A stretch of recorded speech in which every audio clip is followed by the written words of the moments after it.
All elements in Revit fit into a built-in hierarchy. The purpose of this lesson is to simply expose you to the high-level concepts and give you a better understanding of how elements in the system fit into a larger framework. So if you imagine the hierarchy of Revit being an overall framework and branching off into two main branches, on one branch you would have model elements, and on the other branch you would have annotation. And this is sort of the most fundamental split of Revit elements in the system.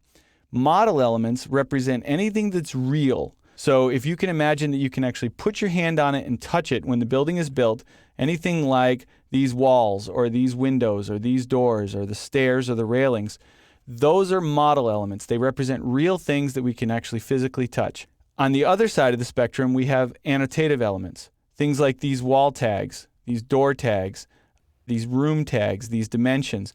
Those things are not real. They're not actually painted on the floor when the building is built. Nobody builds those things, but they're used on drawings and in our communication to convey design intent, to convey materials, to convey a variety of other things, but they're explanatory information. Those items in Revit only occur in the view in which they are drawn. Model elements, on the other hand, show all the time in all views. This is a fundamental split or a fundamental difference in the behavior of these two elements. We saw in the Many Views movie that if you make a change in one view, it immediately applies in all views, and that's the behavior that you would expect to see with model elements. But annotation, on the other hand, gets applied view by view by view. So, for example, if I were to take this level 1 floor plan and duplicate it, you would see that I would get an exact copy of all the geometry on this floor plan. However, I would not get any of the annotation.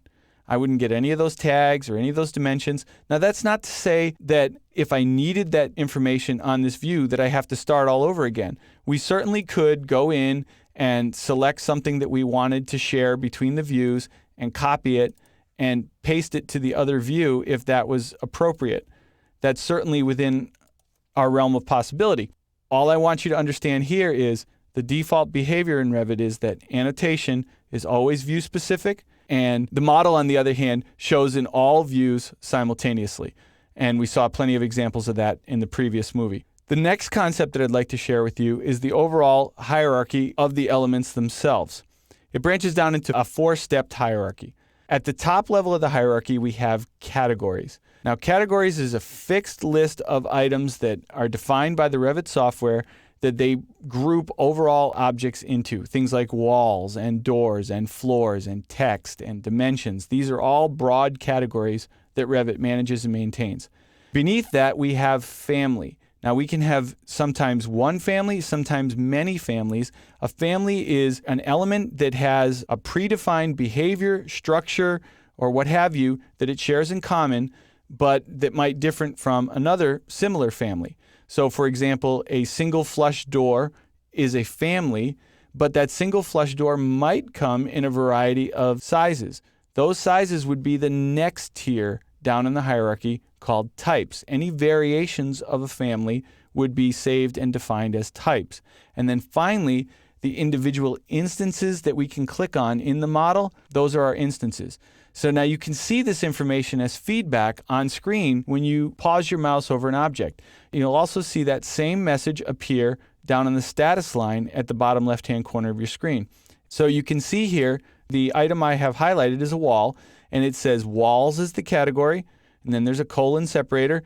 Basic wall is the family, and another colon separator, and then interior 4 7/8 inch partition 1 hour. That's the type. The wall that I could actually click on and select, that's the instance. So again, here's a door. Doors is the category. Single flush is the family. 36 by 84 is the type. And this is the instance.